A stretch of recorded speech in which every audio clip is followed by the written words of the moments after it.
Hello,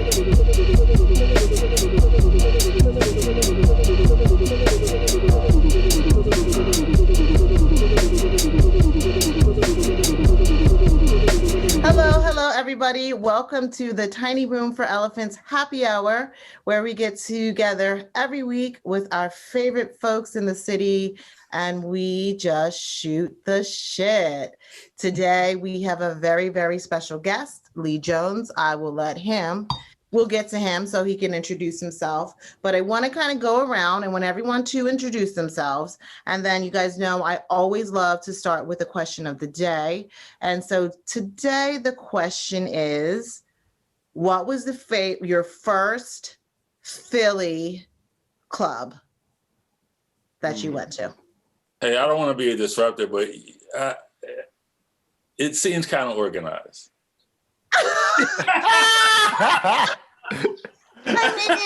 It's again, this is my disorganization. Because you say, I didn't prepare.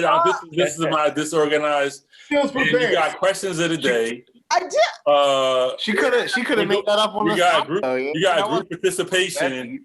You're like the anti-Dame. And I just want to say, it seems that's it.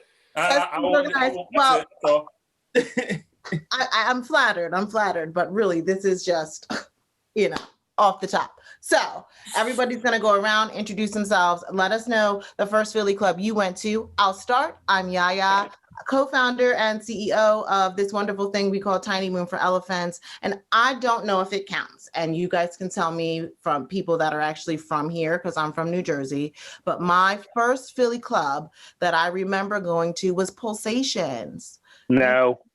Oh,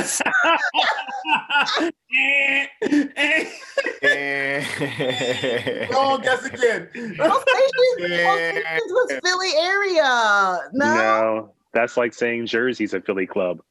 Yeah, then I'm gonna have to go with, and don't judge me here. I was hoping I didn't have to say this, but polyesters. Anybody? Remember? Yes, judging. That was my first Philly club. I'm gonna go with Mike next for this one. All right, yo, what's up, Lee? My name is Mike, man. I'm a videographer. I'm a content contributor for Tiny Room. My first Philly club, I don't remember the name of it. It was a club that was down on South Street. That was near 2nd. Maybe Fluid? late 80s, early 90s, probably was early 90s. Iguana? The living room? What is that? The living room? I don't remember the name. I don't know. It's a Monte Carlo living room. I don't know. I don't remember the name. Was it the Ritz? What's that? It might have been the Ritz. Was it the Ritz?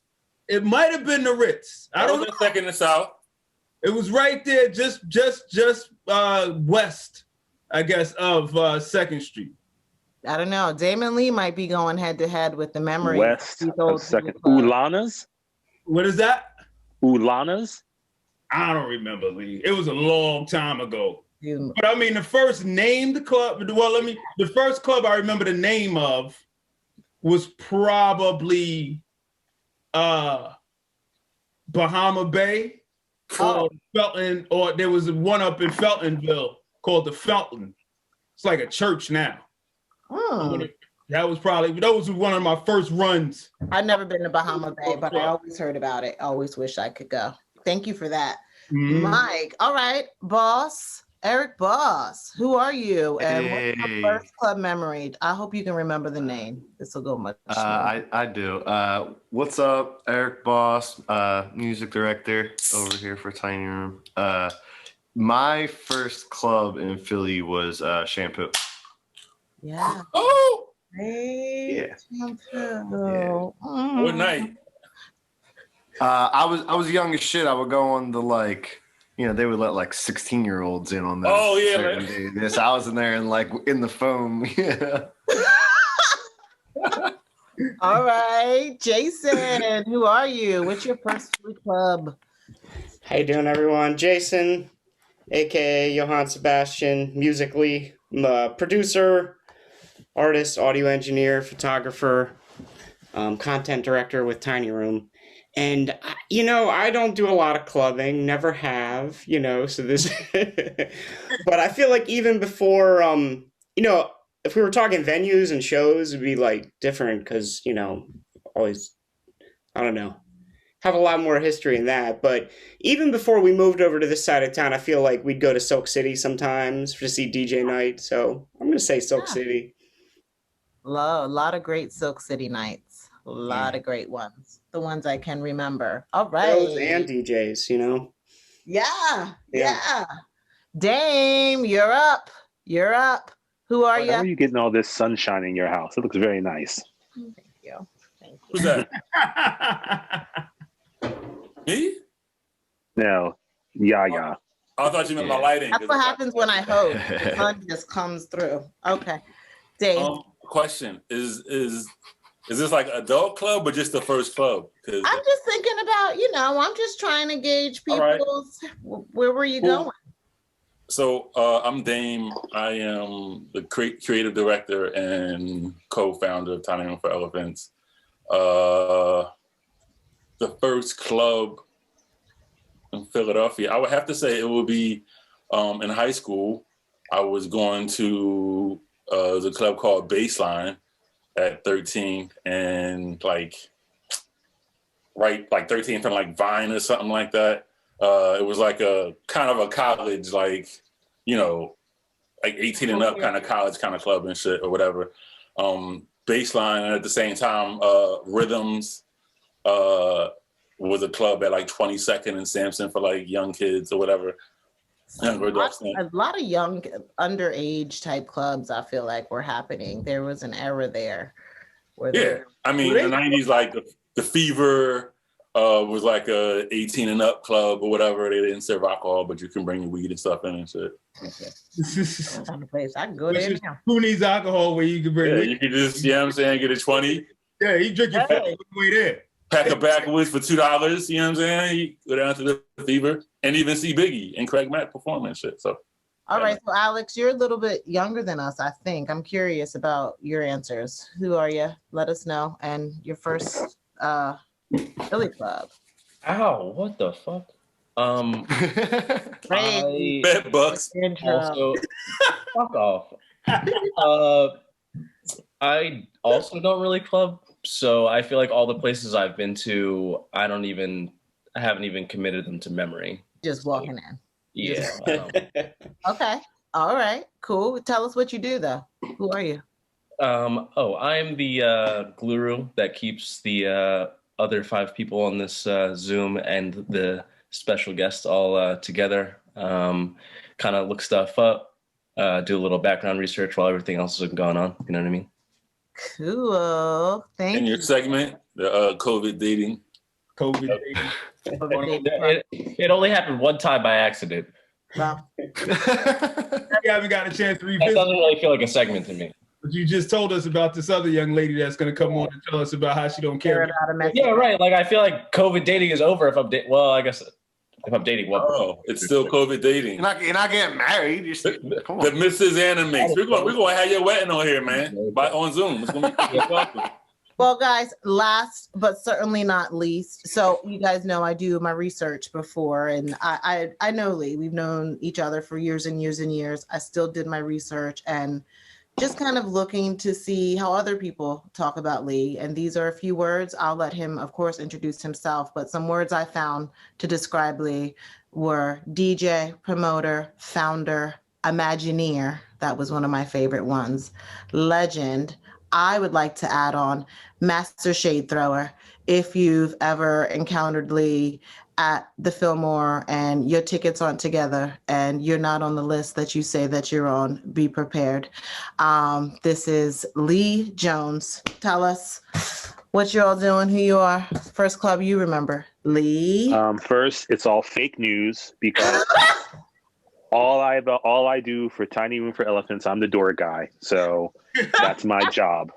That's and not I'm true. proud of it. First of all, you didn't add Cat Whisperer. Don't try it. Everyone else has been promoted in Tiny Room. I'm still at the door, but that's all right. My time's gonna come. Well, first of all, my DJ first. I'm was our sorry. Sundae. I'm sorry. It's my turn. I'm sorry. So my first club was, I got to take it back to be original. It was Independence Hall. Me, Ben, George, up there signing stuff. I was like on the, what are those things called? Not xylophones. What's the, Organ? No, not the organ. The old turntable. Phonogram? Hold on, I got you. Phonograph. I got it here. I got it here. But the first time I was DJing at Independence Hall. Phonograph. There we go. Phonograph. That's what I was doing. Y'all talking about a revolution. That's how it started over there. Did you have a mixer? Huh? Did you have a mixer back then? Well, the mixer back then would have been, I don't know, I got to think on that one. So, now, my first club, I guess, in Philly, because I was to house music and electronic music late, would have been Mitten Hall at Temple University. Oh, wow. That's not really a club, though, but it was popular. Oh, I'm sorry again. I'm sorry. It's my story, right? Thank you. I mean, I could have said the gold standard at Drexel, and it would have been like, that's, Well, it was a club that had a DJ every week. T. Alford. That was my first club. So, and I guess after that, I don't know where it went to. It all went south. Well, we know that you have spun at several different clubs throughout this city with Sundae and various parties and various DJs. I was doing some research on the Sundae party, and I'm curious to know the total number, though, of venues that the Sundae party lived at. And also if you can give for our viewers and for some of the folks on this call, what is Sundae? How long has it been around? What's the concept and how many venues? I think that's pretty impressive. Venues just in Philly or venues around the world? I'm interested in the Philly ones because the Philly list, I see various flyers from a whole bunch of different places. So I'm wondering. So one, I'm at Tiny Room for Elephants. Yo, I'm very happy, So Sundae is 8, well, it might be 19 years old now. We're either 18 or 19. Our birthday is Mother's Day, ironically. Sundae is basically a byproduct of Philadelphia. It's everything that Philadelphia is. It changes weekly, monthly. We encourage diversity. I have been known to at times to say, Black people, bring your Asian friends. Bring someone from the grocery store. Sundae is our weakest link is the person that's too shy to walk into the middle of the circle, because you're instantly family at Sundae. And the crazy thing now is that the kids of the original Sundae 18 years ago are bringing their kids. So we're like a generational party. But there's no rhyme or reason for Sundae. It's just, I guess the only rule is if you're not here to dance, get off the dance floor. That's basically it. You call people out for that. So. Yeah. And also we don't fault the youth for being young. A lot of these parties that are no longer as old as we are get stuck in that soundtrack, and we continue to move forward. And unfortunately, we lose people because we're not playing how it used to be. And I'm like, well, you're always welcome back. So, that's Sundae. I mean, the venues, God. The first one was not Bubble House, was everyone thinks it's Bubble House, was Les Jardins in Rittenhouse Square, right across from Barclay Prime. Then it was Bubble House, then it was Swanky Bubbles, and it was Marmont, and we were at the Comcast Tower, Octo. God, I mean, we've been around. We've done block parties. Cherry Street and Tiny Room hosted us. The biggest thing is it has to be child friendly, and there has to be room for people to dance and hang out and socialize. So our hardest part is, particularly for the summer, is could a child run around and not be at harm from any of the environment? You know, Right. so yeah, that's basically. And also, they have to have food. So.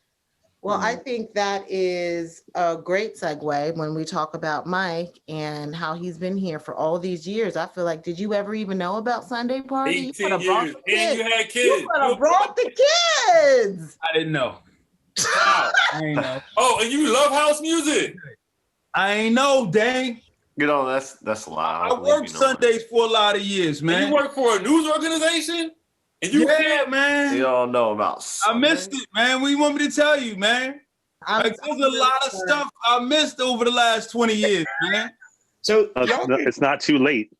y'all did Sunday in the alley out behind Bubble Tea House, right? Bubble House. Yep. Yeah. So, Yep. I mean, I was gonna say the first places I saw DJs in the city were not clubs. Like, I went to a Sunday back then when I first came here. I saw DJs at the Rotunda, but I wasn't in clubs. Yeah. Thank you. See, Dame. Ah, Well, I was just trying to follow the rules. That's all. I appreciate the flexibility there, guys. Are we ready to get into Over a Drink? Are we going over or? well, Nate's not on yet, right? It's not on yet. I mean, we can jump in. And we can just throw Nate in whenever he shows up. It's up to Do you. it. Let's So we do keep it. moving. I'm going to turn it over to you, Mike.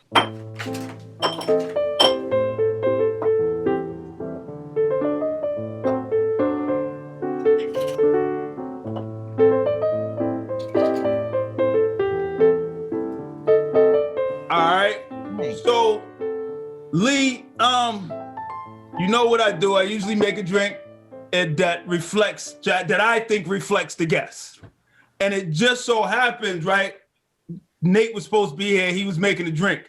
But after listening to your description of Sunday, right? Sunday's a day party, correct? No. It's not gonna respond. That's really No, I said no.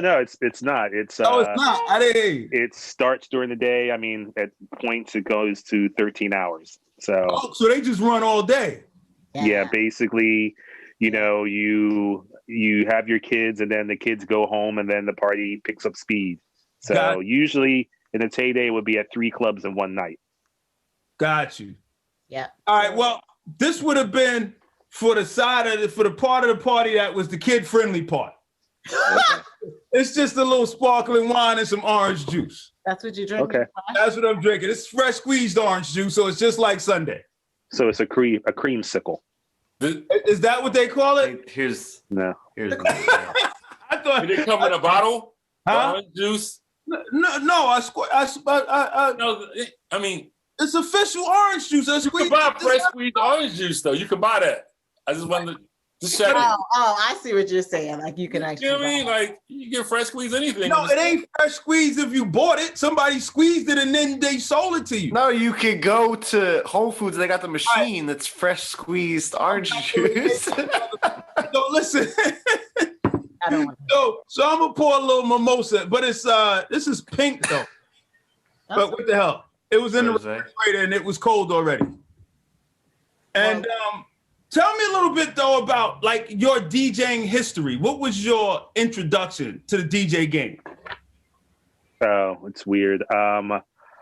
I didn't drink until I was like 25, so I would just go out and dance, and I could hear the music changing the moment the DJ was doing the transition. And from what they said, they would just like see how at the moment I would hear it, I would just start dancing to the new song.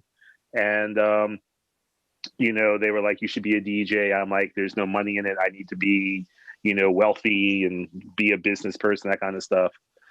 150 years later, I'm a DJ. So, yeah, that's my thing. It's not remarkable. I don't believe that I put my stripes in like other people.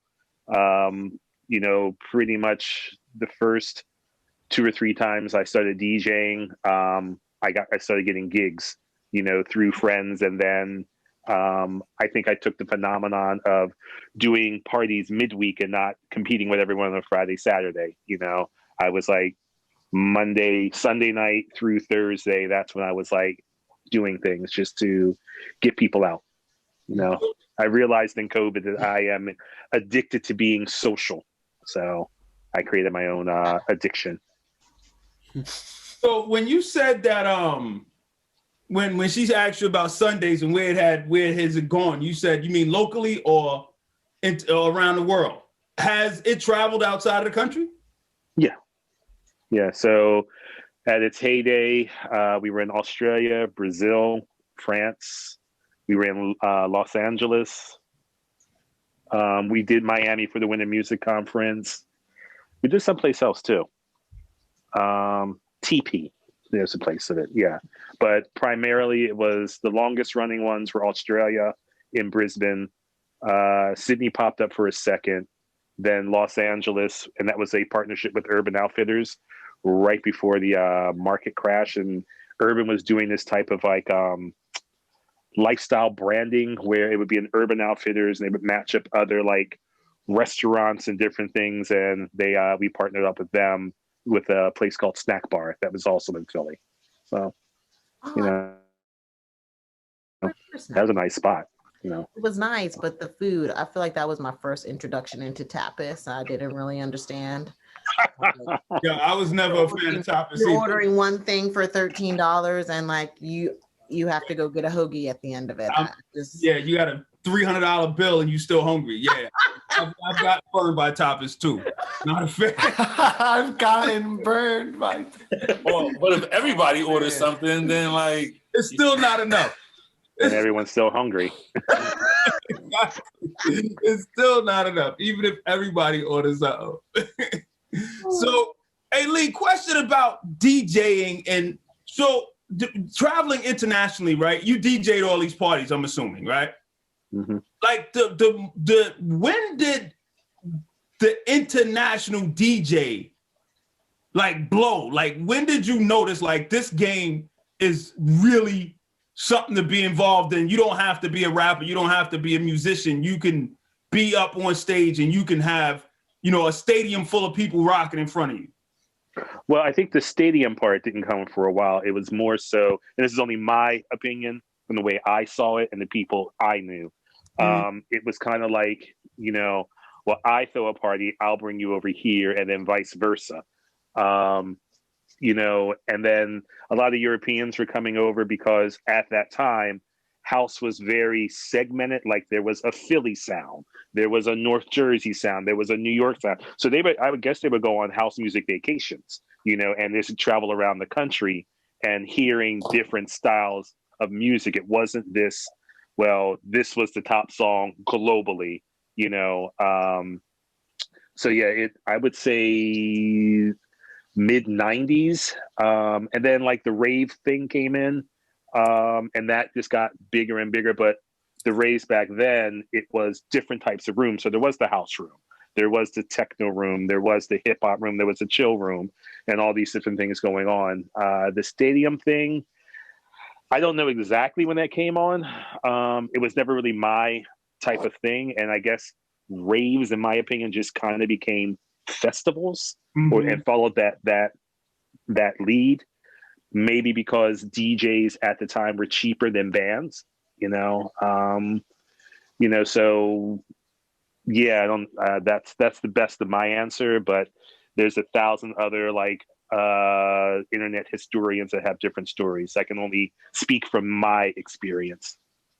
And you've been DJing. Real quick, Mike, Nate is on here. I just want Can we bring him? I can see it still, but I don't see his camera.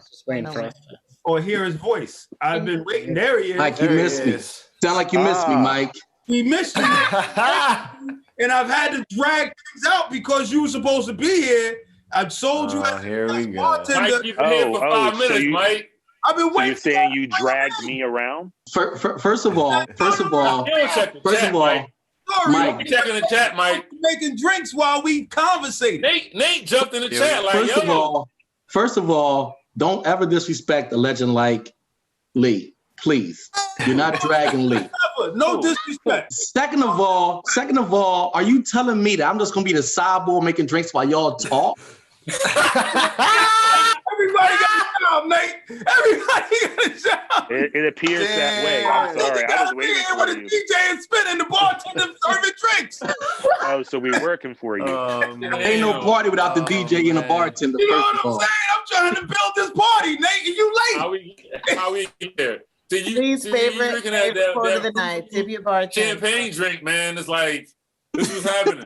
Hey, Yeah, thank can you we for get- being can we here. get a I'm real glad drink? you're here. All right, let's get to your drinks. Hey, what did you bring? What'd you bring for Lee today, man? Disrespectful. All right, so listen, we're gonna do 2 quick cocktails today. The first one we're gonna call this one the French 75. You may have heard of it. Yeah, man. Last week, what else you got? You said what now? Did he make it last week? Yeah. Did he make it? Did he have the right ingredients? I think so. Let's find out. Let's find out. Yeah, I looked it up on Google that day. I want to see the difference of your drink I is, need because I feel like it might be a little different. He self-admittedly looked it up on Google that day. So show us how it's really made. That's why he's trying to bypass it. That's why he's trying to bypass it. He's like, don't show him the real. Don't show him the real. I didn't know. All right, so look. Mike feeling spicy today. We're gonna pull this down and do a French 75 the real way. All right. So of course, your French 75, we're gonna start off with cognac. Did you use cognac, Mike? I did. Oh. What kind, Mike? I use Hennessy though. All right.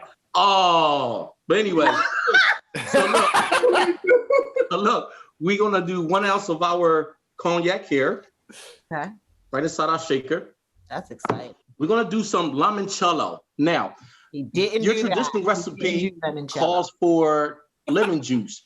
Limoncello is actually sweet, it's thick, and it's like a syrup. So this adds an extra, kick to it. So limoncello, I guarantee you, Mike, ain't use no goddamn limoncello. No kid. No kid. Lemon juice. I have to start on limoncello. So one part limoncello. Then we're gonna do 1 part simple syrup Yes. in there. And I made my simple syrup too. You did? Did you make yours fresh or you bought it? No, I made it. And he Okay. was proud of that. You should So let's get still this be to proud shake. of it. All right, shake it up. Show us what you got. Wow. Because he didn't Now, shake we're gonna- it. I didn't have no shaker. He ain't shake it. So first off, we're gonna strain the first portion into our cocktail glass, about halfway full. And then we're gonna top this off with some Asti champagne. So the reason why I recommend Asti, ASTI, it is the sweetest champagne out there. Prosecco is very sweet, but Asti is actually a notch sweeter than that. What you have, Mike? Prosecco? I went with a brute because I didn't want it A that. brute. That's A too brute. sweet. I went with a brute. It was too sweet. No, a brute is way too dry for this cocktail, Mike. Stop. So here we go. Asti champagne right on top there. Boom. Whoa. That's your French 75. Garnish it with the lemon wedge. Gorgeous. Get funky with it. Mike. I didn't have a lemon wedge either. And the glass. It's so And I about put the it, and I glass. put it in the rocks glass. I did get called out. You put it in the rocks glass? Oh, Yeah, bro. yeah. She was like, You "Isn't that killing me, supposed to be the martini glass?" I was like, "Yeah, but I got a martini." You killing me, When bro. you're pouring that, you pouring that over the lime? Yeah, I poured it right over the lemon. That's not mandatory. That's just something I like to do to pick up some of the extra flavor. Yeah. So when you actually think about flavor in the fruit, a lot of people think that your flavor is in the pulp. It's not. The flavor is actually in the actual rind of the fruit. That's where all your flavor is. That's why you have cocktails with a twist, and it's just the peel of it. It's not the actual pulp. Yeah. I So- never understood that. Okay. All right. So next cocktail, orange creamsicle. Wait, Okay. yes. I'm telling you, you are very, very, very psychically in tune. Lee Jones. What happened? Somebody made that too? No one made it, but Lee mentioned it just before you got Yeah, here. this is where you came on. They call my Me. current drink an orange creamsicle. So I'm excited. I'm excited. So orange creamsicle again. That's very nostalgic. It takes us back to chasing the Mr. Softy truck down the street. Getting that creamsicle. So with that, we're gonna use some whipped cream vodka. Oh wow. This is the better option, but you can also use vanilla vodka. But whipped cream gives you that flavor. And believe it or not, Pinnacle actually produces a really, really good whipped cream vodka. So we do have some ice in our shaker here. So we're gonna do 1 part of our whipped cream vodka. Okay. 1 part of simple syrup. Right up in there. We are going to do, so I heard you guys talking about fresh squeezed orange juice. Yeah, you need some? Hold on. Hey. I got some right here. You see that? That's all you got? That's all I needed. What you got? So we're going to use some orange juice. Tropicana is mine of choice. So we're going to do 2 parts of orange juice, right? That looks nice. Just a little bit of heavy cream, maybe about a ½ ounce of heavy cream. Really? Right? And here we go. We're going to actually take some vanilla ice cream. What? Okay. Put it right up in there. All right. Dessert for real. So again, it's all about the shape. Get it, Nate. Break that ice cream up. Wow, this is a milkshake. Word up. Right into our glass here. I wish I could drink that. Oh my Oh god. my God. That's crazy. Oh my goodness. Nice. That looks like a Make drink. something like that tonight. Now you're gonna garnish this. You're gonna actually take some orange. You're gonna take some orange zest. So you get a zest, you get an orange right over the top of it, and that's your orange creamsicle That's cocktail. delicious. Nice. Cheers to that. Nice work, man. Right. You need a shaker, Mike. Cheers. Salud. Cheers. Nice work. Hey, which one of those? Hey, any of those work for you, Lee? No, Damn. I don't like sweet drinks. He's You know, a rum Not drinker. too sweet. That's what I thought. Those are very sweet. He's a rum. Yeah. There yeah. you go. He's the rum guy. No, they're good. I mean, I would see those at the Four Seasons, but no, I'm just like, I stick to like rums, you know. Yeah. And I don't do the sweet These rums. are like really good, mixed cocktails, for an occasion, for an event. But I would hire you. I like to drink Manhattans. I love Manhattans. I drink, sidecars with just cognac neat. Yeah. That's what it's about. I do a cognac with Coke. So wait, a sidecar is Cognac. with Coke.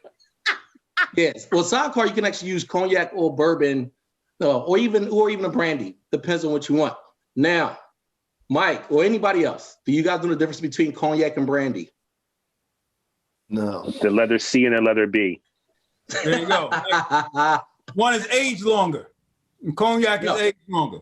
So every alcohol, whether it be rum, tequila, vodka, whatever, everything is really classified depending on what region it grows in, depending on the soil.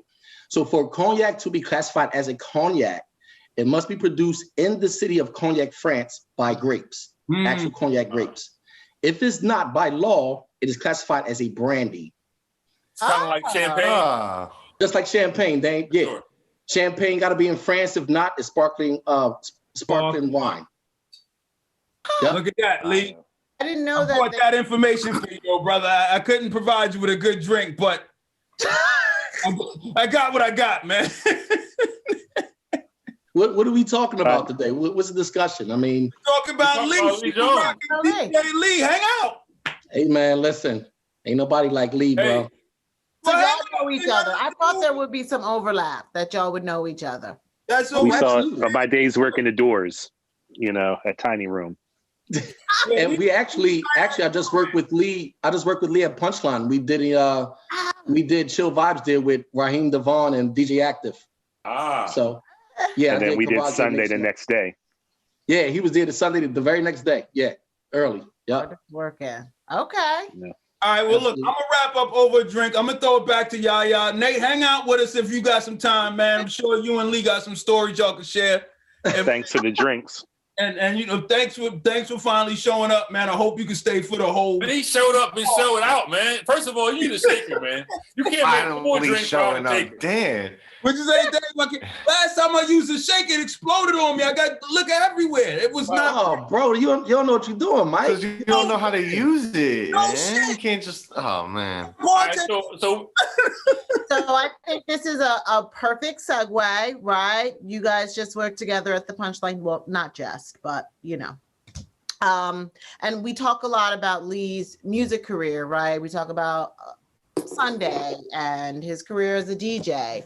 But we, and Lee, you should know this, every week every one of us in this group sends in questions to ask the guest. And one of the questions, this segue question is, what are the things you learned working corporate gig like Live Nation versus as a free agent?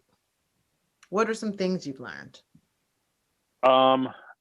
To tell you the truth, to be honest, and this kind of reflects on you and how Tiny Room is successful, I don't think I learned anything because I think my brand, corporate came to me. So I didn't have to capitulate to them. You know, we already had a brand that ticked all the boxes, and I would just basically add from Red Bull to Tractor to Apple to Live Nation. I'm like, what are you trying to get from this? You know, because I can take it and move it on my own, you know?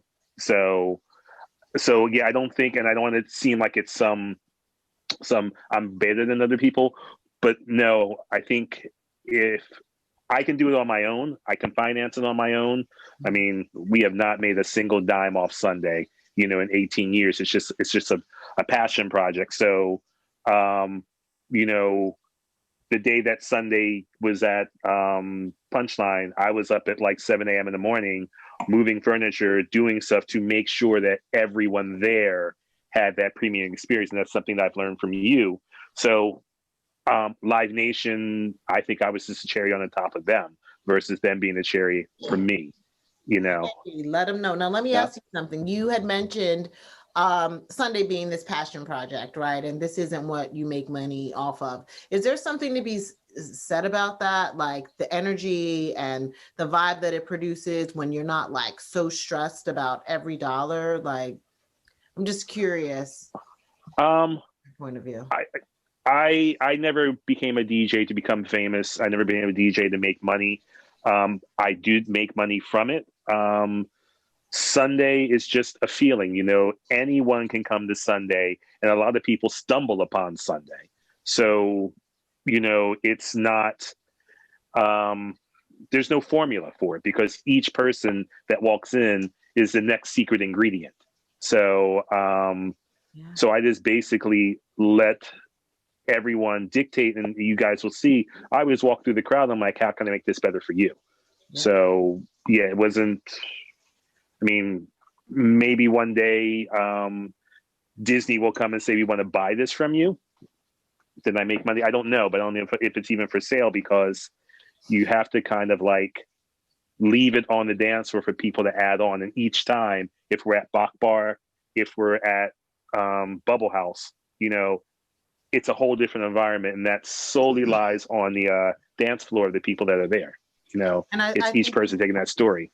I think you're really able to control that as well, because a few years back, you started to implement the no phone. Like you're not bringing your phone in here, which was kind of unheard of for a party because you think you want us to have our phones so we can hashtag and share and talk about it. But Sundae is in fact the opposite. It's like, put that away. And the one reason for that is that I think the magic of Sundae is it's one individual coming in. It's not a group of people. So you may, if you come with a group of people, you may like the music, but your friends don't. You're like, well, I don't like that. But if you come by yourself, then you end up becoming a family member individually. It's your ownership. So if we had gone to, when we've had these big DJs with everything blasting out, you know, we would have had people like, can I get bottle service? Can I get this? Oh, look at me taking a picture. You know, it's one of the few places that these DJs can come and everyone has their backs to them.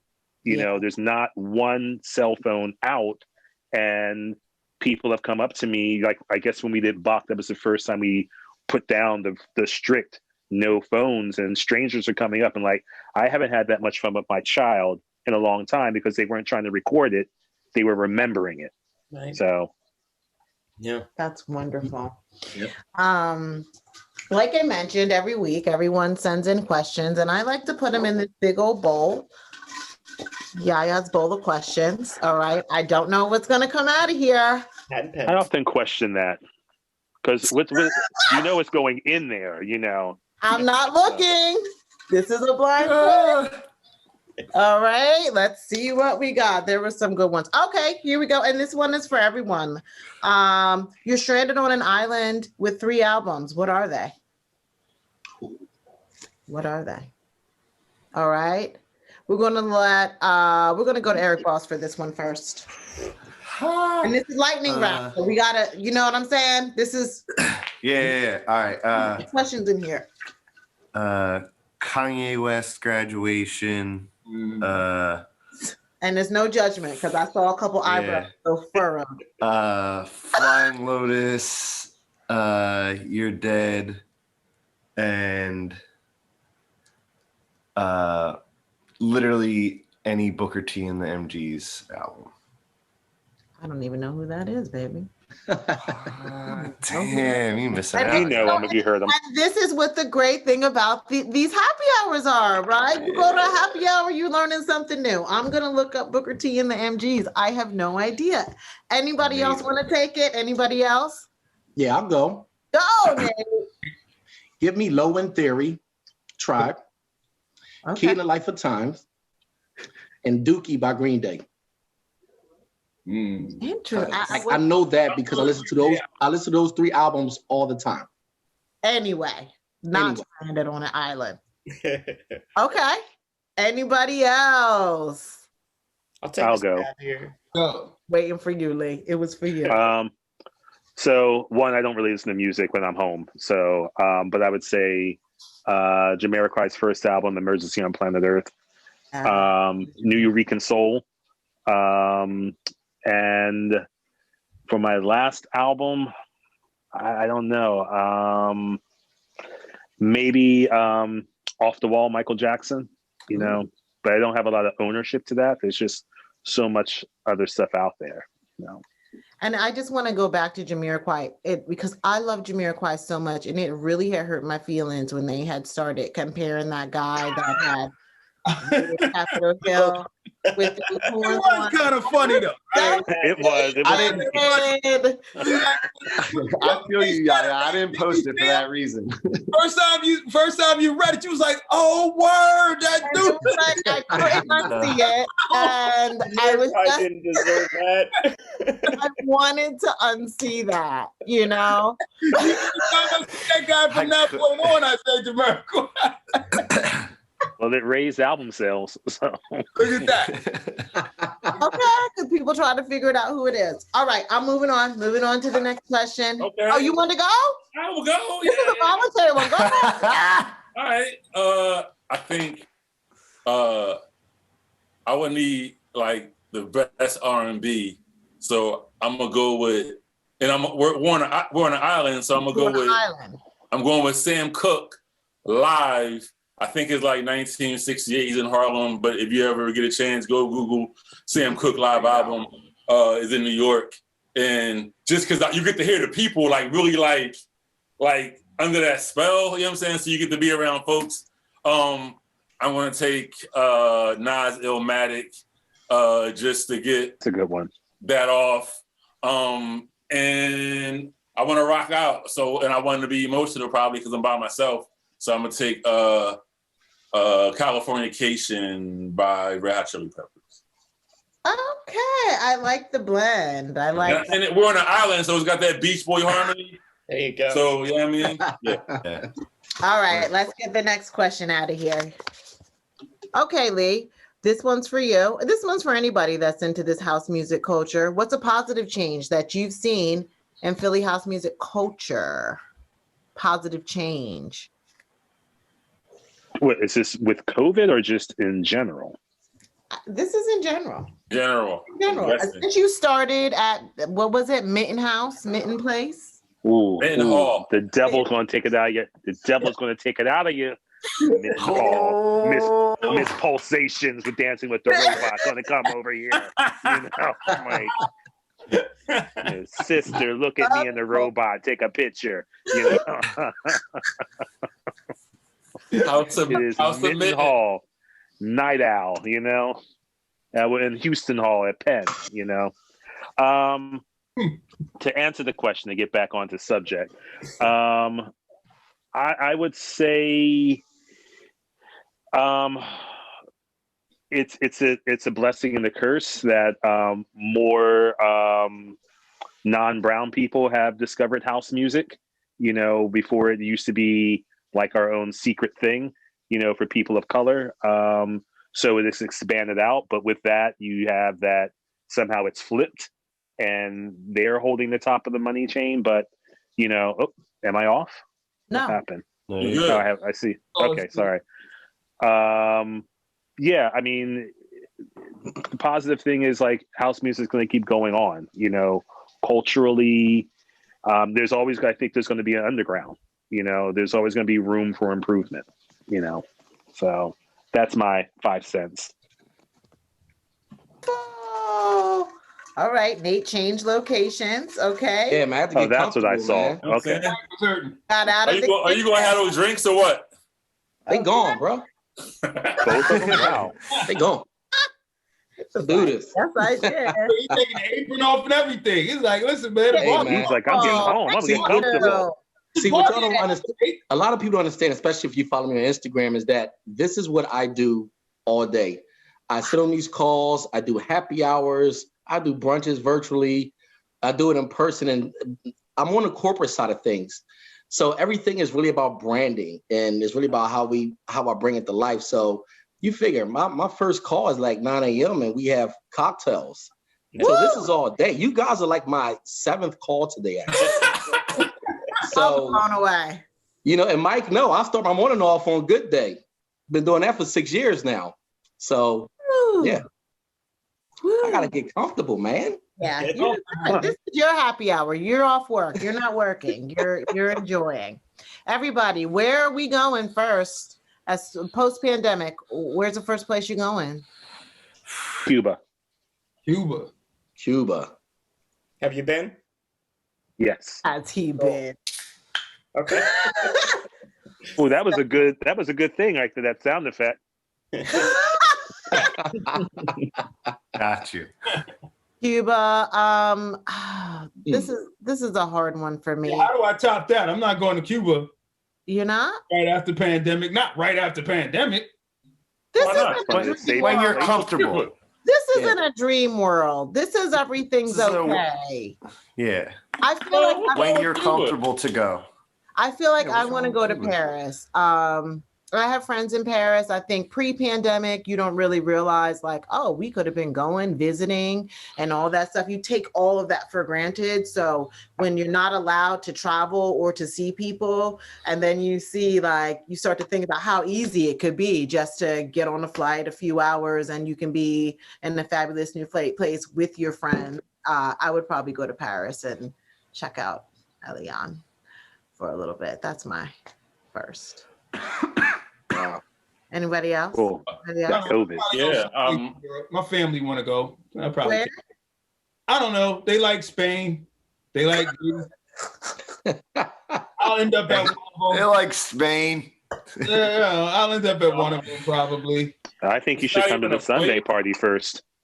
The next one, man. I think. Next Sunday party. Yeah, yeah. Like, are they still happening right now during COVID? No.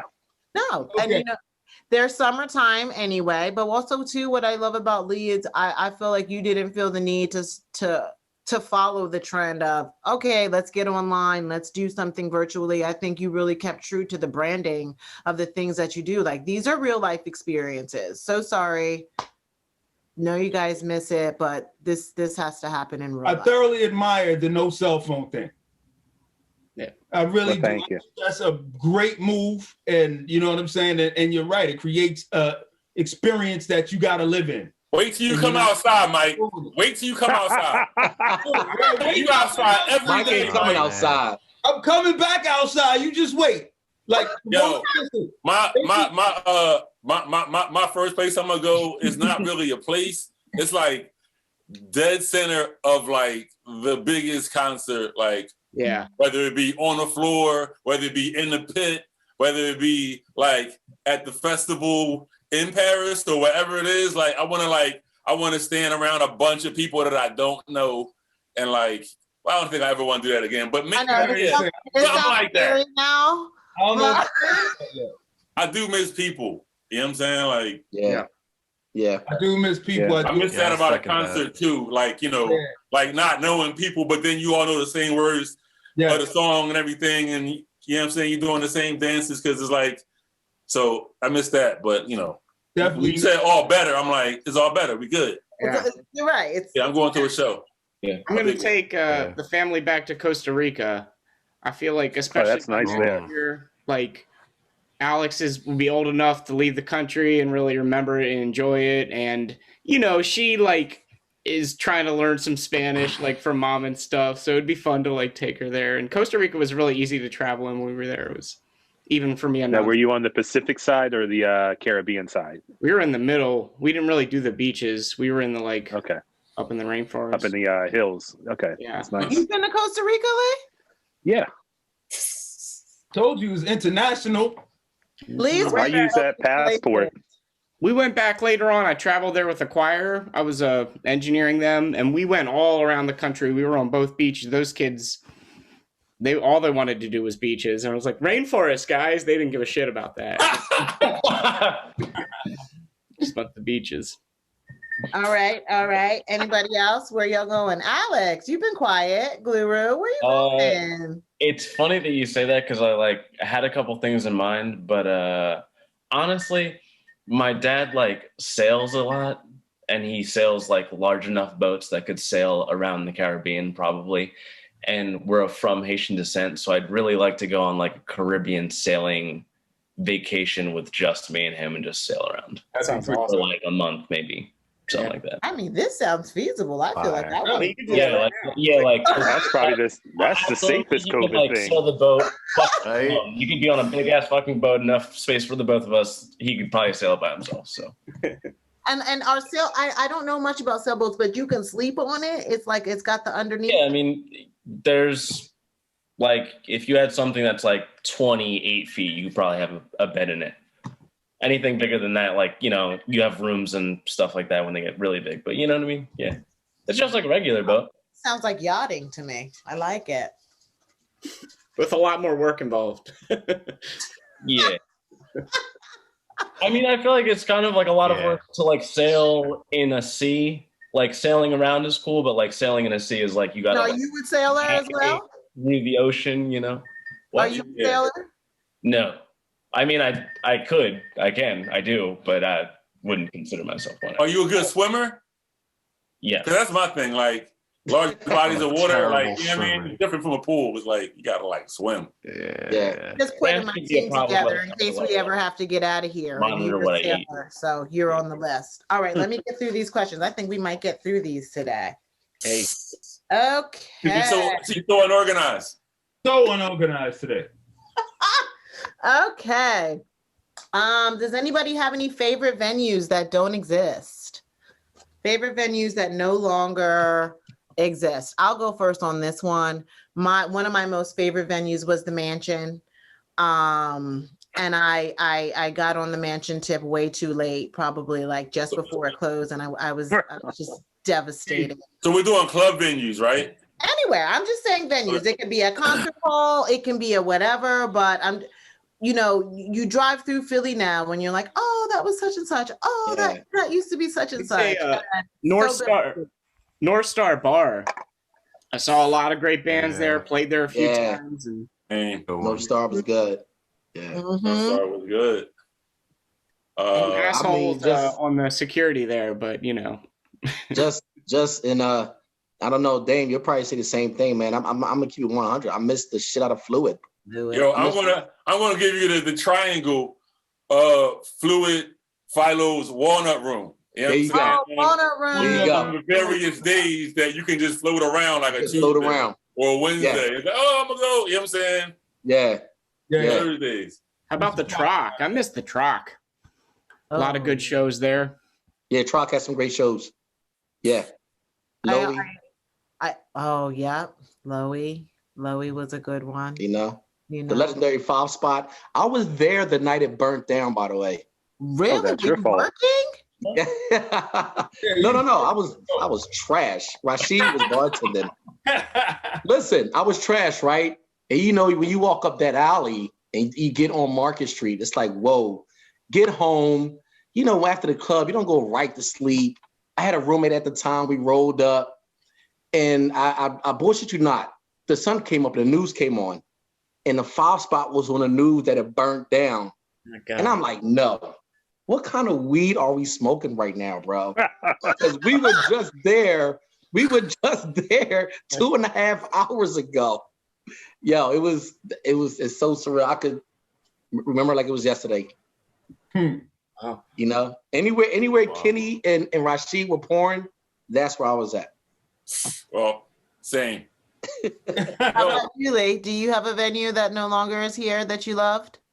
No, because I kind of, you know. Oh, see, you come. I know you. Nothing is ever straighthtforward. No. No, I mean, I kind of like finding new things. You know, you know, I don't know. No, there's nothing I really miss. Never had. You know. Okay. As long as I pour alcohol, I'm fine. There you go. Gotta keep that economy going. I had some really good times at Gotham, but I wouldn't go back. Woo! I don't know, Mike. I don't know. Go back. I mean, the whole strip used to be different. Gotham, Vegas, Evolution. What was that? Delaware Avenue? Yeah. That whole strip used to pop, man. I caught a lot of good shows down there. Someone was at Pulsations at that time. That was my club, okay? That was my club. All right, one last question. Let's see what it is before we wrap this. This one is for you, Lee. Okay, this is a special one. If you could get rid of one Star Wars character, who would it be? Ooh. That's easy, Nate? Okay, you go, Nate. Okay. All right. Lee. No, go ahead, Nate. Yeah, but not the easiest one. Jar Jar Binks. Yeah, you can't give him the easiest one. Nobody likes him. Go. I think if I could get rid of one Star Wars character, it would be Palpatine. You know? Yeah. Because this was all of his story told from R2-D2. So I'd be curious, you know, what type of other evils and things could manifest if he didn't take out all the other bad guys, you know? I might have just gotten too deep. We're all just thinking right now. No. You gave me I feel like I got the cheat sheet. It's like, oh, now I'm super fluid in I've never watched Star Wars, and I've actually asked Lee several times, like, should I start from the prequels? Because now they have the prequels before the actual Star Wars things. And look at Nate's face. I'm sorry. Wow. I've never I watched it one time, and I was so far gone watching it that I don't remember it. You know what it is? I skipped the middle. What'd you smoke? That white rhino?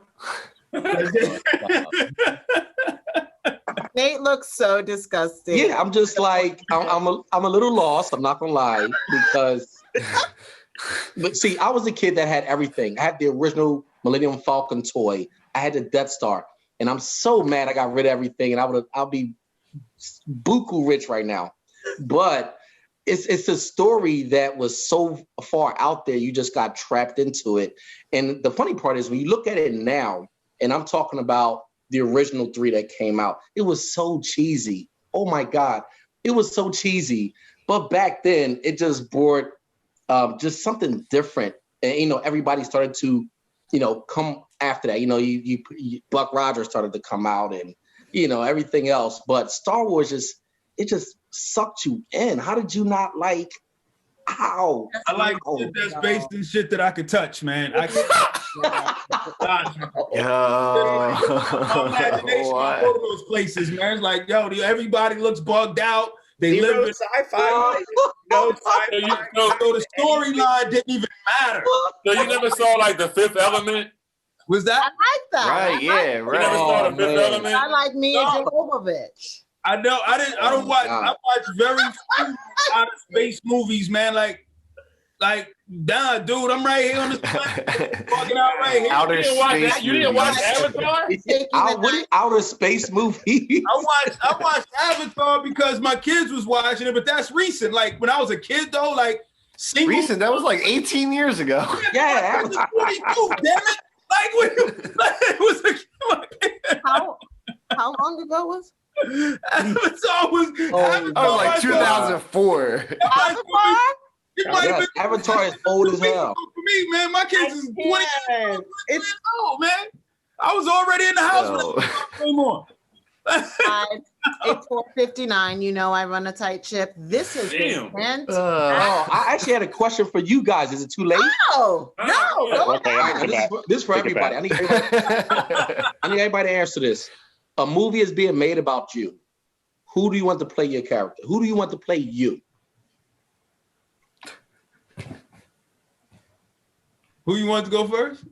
It don't matter. It's for everybody. I want to answer from everybody. I don't know. I'm gonna say for me, I would like Tessa Thompson to play me. Is that Okay. right? I think, and I just feel like, you know, I feel like me and her might be friends in real life, you know, and I just would really, I would like that. I would like that. Okay. Okay. That was Lee, a good- what's up? I don't know. I would say just because I saw Bridgerton, that guy, I think he could get my wit. Ooh, You know, Which one? The dude. light The skinned dude. dude that didn't want nothing to do with his hair. yeah, the Duke of something, Yeah. Offenberg or something like that. Only black dude I've ever You seen. feel my dad don't love that. me. Yeah, that guy. You know, He could play you, Lee. He could play. Oh my God. Okay. He could play. Oh you. my God. That's funny. Who else, guys? Dame. Oh shit. Somebody that will play me. Is it like all time or just like right now? I All could see time, man. Dave Chappelle Answer playing the you. question. All time. Who? All Okay. time. Dave Chappelle. I like a Dave Chappelle in his acting. You know what I'm Dave saying? Chappelle. But I feel like there's somebody better. You know what I'm saying? What's Denzel's son's name? Yeah, yeah. That's who I feel like to play Dave. Yeah, Yeah. I would go with John I David was thinking the same thing. And, and or the guy from Snowfall. Because I feel like he The would British Oh, guy? okay. yeah, for sure. I don't know what he is. Townsend, I think is his name, right? Yeah. Nice. Mike, who's playing you? I have no clue. Y'all know I don't know I nobody. don't know actors. Larry David. Larry David. Larry David. David. Yeah, he be the wrong color, but he probably be closest character. Yeah. And that's okay now. He'll be a grumpy old pro-black white guy. You know what I'm saying? Like, He probably would be the perfect guy. nobody will question it. Exactly. Or they question him one time and then they just leave it alone. They be like, "Yo, don't ask him no more." Yeah, we done with that. Alex, Eric. For you, I would say, I think somebody. What's the guy from Westworld? I just forgot his name. He also was. oh He yes. also. Oh, what's his name? Guru. He also was in. Black guy in Westworld. Come on. Y'all know I didn't see Westworld. Who was Atlantic. Wait. Oh. What is that? Boardwalk I Empire? love that. He's in Boardwalk Yeah, Empire. I love that dude. What's his Oh, the name? dude was there? Right? I'm sorry, I've been smoking all day. He played Basquiat. What is it? Like he was in the, you know what I mean? Talking about this guy? Damn it. Yeah, Jeffrey Wright is his name. Yes, Jeffrey Wright. Yes, yeah. Yep. I think Yes, Jeffrey Wright would do please. awesomely. That's He's you. So a little trivia. That's He's your my cousin. second cousin. Yeah. Shut up! Shut Get the fuck out of here. Let's go. Look at that. Look at the eye color. Look at that. Light skin, light eyes. Okay. Wow. All right. I'm just joking. That's fake news. We're going to edit out the fake news part. I'm done. Anyway, guys, this was great. Thank you, you. guys. Thank you, Nate, for staying on. Thank you, Lee, for joining us today. I made it from the front door. I am so happy. You know. Right? You made it from telling people they were at Christian Mingle. So yes. I don't know where Jason is. I don't know where he went. I don't know if he went to get it. I think he went to go get an instrument. That's what I was Yeah, thinking. he might have went to get an instrument. You want me to tell you my answer while he's getting it? Oh yeah. All right, ready? So I can't really think of someone younger, but if this is like Eric in the future, I'm gonna go with Christoph Waltz. You know Christoph that Waltz? makes sense. Who's I that? don't know who that is. Who Oh, is yeah. it? If I could pull up a picture of Christoph He was and like in, my dad and my grandfather, he looks just like What was he in? He was in Django. Django. Yeah, he was in a bunch of Tarantino movies. He was in like older movies. Inglorious too. Bastards. And Glorious see, Bastards. sometimes this is when like smoking weed and your memory just goes off. It's like I've seen these movies, but I have no. You know, Remember in Django, it's the doctor with the dentist with the tooth. You know, he rides around with the little cart with the tooth. This you gave me a couple things: Booker T and the MGs, Yeah, and this guy. Christoph Waltz. This has been enjoyable. Thank you, guys. Yeah, it's my dad. Love you guys. Tiny Room is an asset to the cultural world. Oh, that's our drop. We're using that as our drop. Yeah. You heard it here You already first. know. This has been great, guys. Thank you so much again for joining us today. I know Jason usually plays us out, but that's not the case today. Maybe we'll sing a song together. Over. I love when Yaya sings. Sing for me. And this is the Tiny Room for Elephants Happy Hour. All right. And it's a wrap. It's a wrap. Thank you, guys. Hey, thank you, Lee. It was a pleasure getting to know you, brother. Great, guys. Thank you. Hey, thanks, Lee. Good to see you. I'm coming to a Sunday as soon as COVID is over. Okay. Man. Be there. Bye. Bye, guys. Later.